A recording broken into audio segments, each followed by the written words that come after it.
the water line's freezing, so I can't work anymore, just because of the way they have it set up, and he's wanting me to get it framed for the plumber. But the real problem is I've been ready to go out on that job since I got back from Utah last year, which was first part of April 2022. But then the foundation guy kept on putting them off. We didn't get started framing until July 2022. We did a good job, just me and him, and he'll help me, and he doesn't want to pay a lot of money, so it's like, well, if you want to put in the sweat equity, then I'll let you help me. So he's out there cutting boards for me, nailing stuff together, climbing up ladders. He didn't want to go up on the roof because that's not his domain. But just the only reason I'm mentioning all this is it's like, if you're going to start a construction project, you have to take in consideration the weather.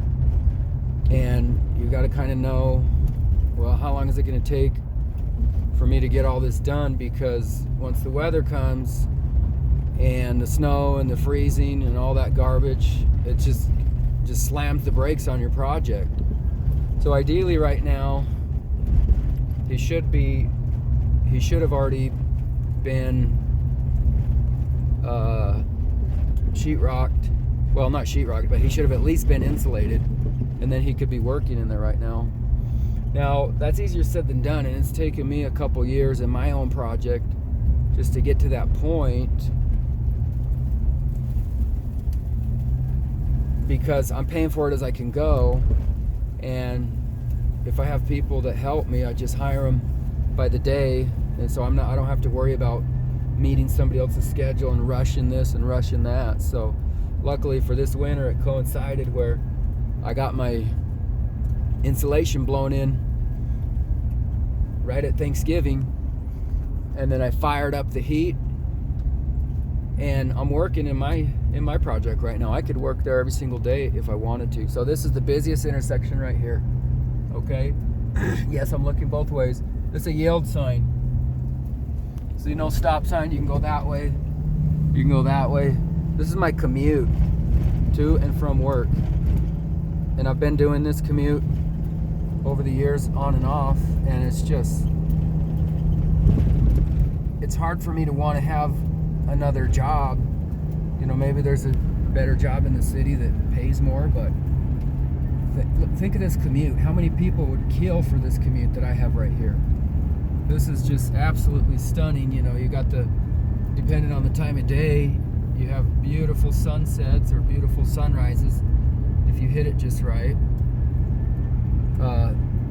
You know, fortunately, the radio doesn't work in my car, so I don't have to be inundated by all the marketing garbage. And it's just so peaceful just to sit here and collect my thoughts and reflect on the day and do what I want to do the next day and think about the direction my company's going. I just got registered with the Secretary of State here in Colorado, my little carpentry business. I don't have the contractor's license because I can't get one here in my county. They don't even offer a contractor's license, so I don't need one here. I could get one if I wanted. I've got all the experience I need. I've got plenty of satisfied clients that would write me letters of recommendation, and I've got the hours. I've got all the experience, but I just don't have the piece of paper, and I'm not going to get the contractor's license until I need it. Maybe I go find another job in a city or in Colorado Springs where they want a contractor's license. Well, in that case, then I'll get one. But for right now, I don't need it. My reputation is better than my license. And if anybody wants a sample of the work I do, well, come on over to the house, and I'll take you, and I'll walk you through the addition, and I'll walk you through everything I've done, the process, foundation, concrete, the slab, the electrical. I'm not trying to brag and say, oh, I'm the best ever, but I know I've been there. I've built the house, from the ground up. And so that's why I say it's like some people are afraid to hire an unlicensed contractor, but if you get lucky and if you do your due diligence and you do your research and you're looking for a deal, you find a guy like me, boom, there's your deal right there. There's your, how many people are going to let you work with them and put sweat equity into your house, have you over their shoulder every single minute of the day, breathing down your neck, and let you work with them? No other contractor is gonna like that. They're gonna say, excuse me, ma'am, I can't have you on the job site. You need to go in the house and sit down. But for me, it's like, I know these people I work for, they're friends, and I'm helping people out, and that's the greatest part of my job. Is I take and I reclaim space from nature. I reclaim three-dimensional space from nature, from the harsh elements, the rain, the wind, the snow, the hail, you name it, the sun. And I build a house. I can't think of a more rewarding career. I'm not saying that's the best career in the world. I mean, yeah, doctors, they save lives, heart surgeons, teachers, that's all important, but just don't ever minimize the importance of a carpenter, because, and don't take for granted. Now, these big cities, it seems like the houses are just going up like crazy, and they just slap them up, and they're going up together, just like nothing, like nobody's business. But once you get out into these smaller, remote areas like where I live, you can't find carpenters out here. And especially with the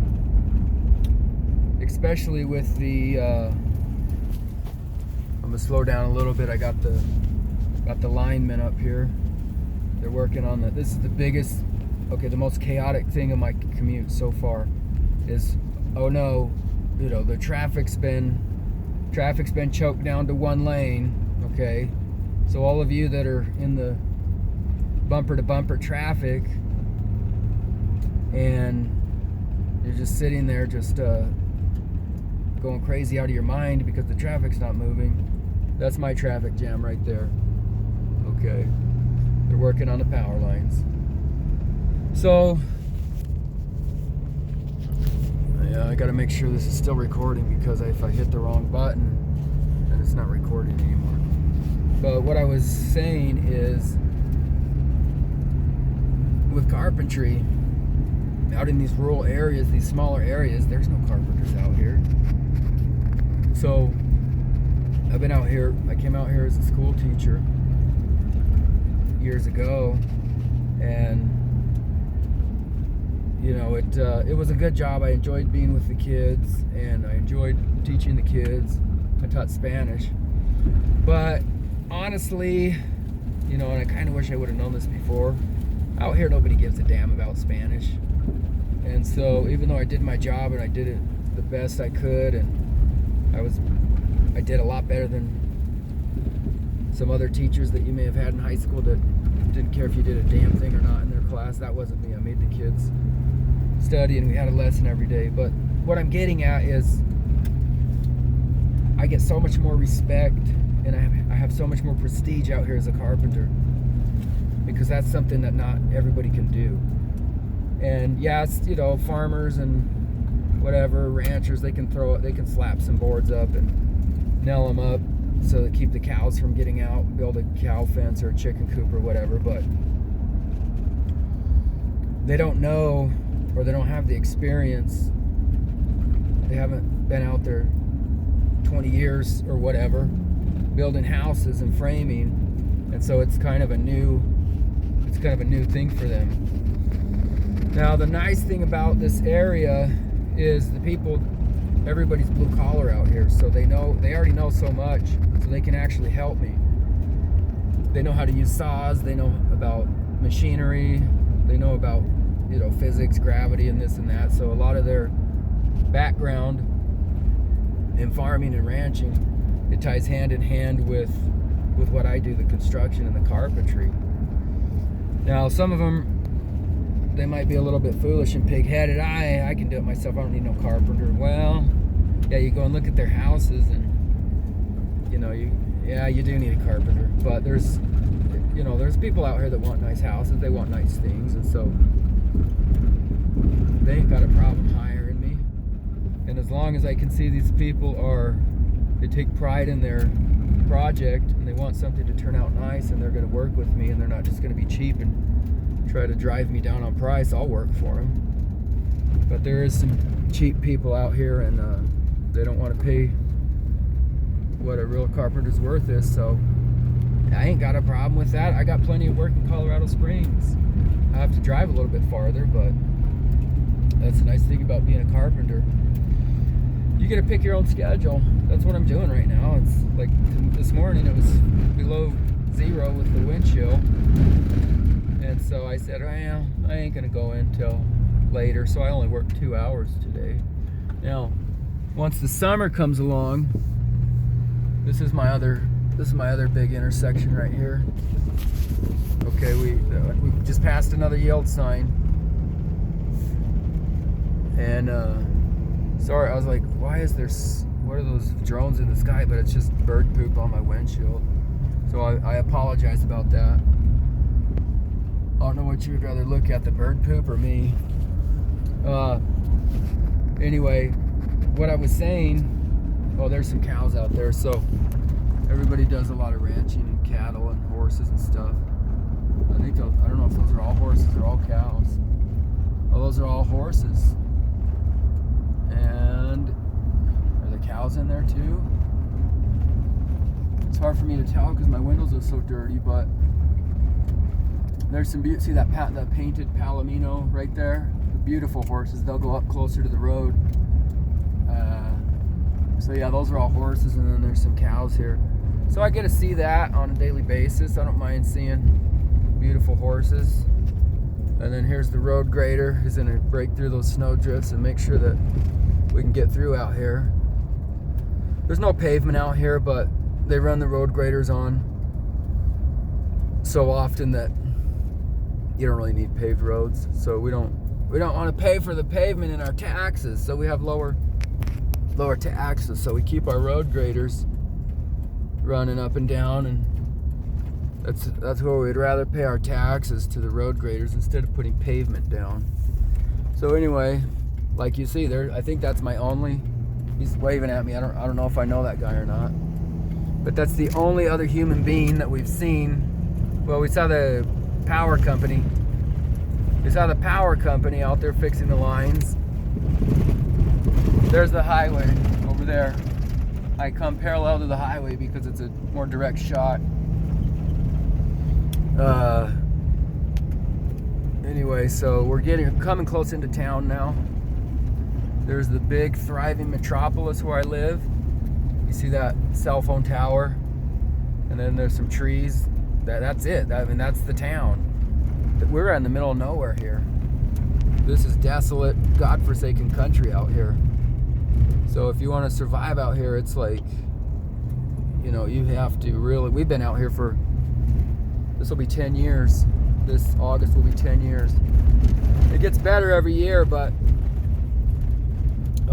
first year we came out here was just absolutely miserable, and we just made a huge sacrifice.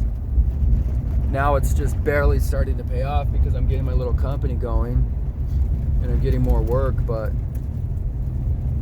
the first year out here was just, I don't know, I kind of want to go back in time and slap myself silly and say, what are you doing out here?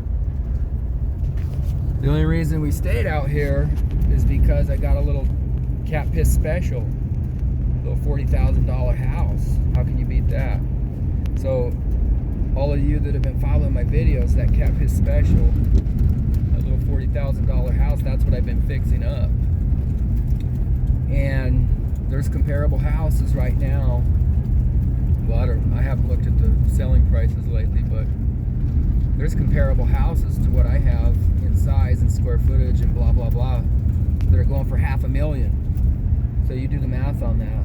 40,000 to $500,000. I've probably put in I think it was 160,000 in materials so far. So there's a profit to be made there if I sell, and it might be 260,000 that I put in. I just don't know. I don't remember. I have my spreadsheet, but for some reason, I know I surpassed 100,000 a while back here. So maybe I've only put 160,000 in, but I'm gonna have to go look at my spreadsheet tonight and see if I've put 260,000 in. So as we're talking here, and you might see that's the first car that we've seen that we've passed on the commute. So we've only passed one other car on a commute. And I'm back in town now. This is the town I live in. So this is my commute, people. And I'm just really just kind of letting you know what my life is like, what my commute's like, and why I'm living in a place like this. Because I'm able to build it. It's the American dream. I'm able to build, and I'm able to increase my net worth by being out here. And I live on a really, a little small dinky lot. There's lots out here that are way bigger. Next house I do, I'm gonna make sure it's on a bigger lot. But anyway, so we're getting back into town, and I'm gonna cut this video off. And now you know what my commute is, and you just keep tuned and keep watching my videos, and I'll be showing you more of my little tricks. People have liked my sheetrock videos, so just kind of give you more of a personal introduction to who I am. A lot of you already know me. There's a guy, I think he knows me, the county. They're out here keeping these roads open. So now you know me a little bit better, and thank you for your interest in my channel. And we'll get another movie coming soon.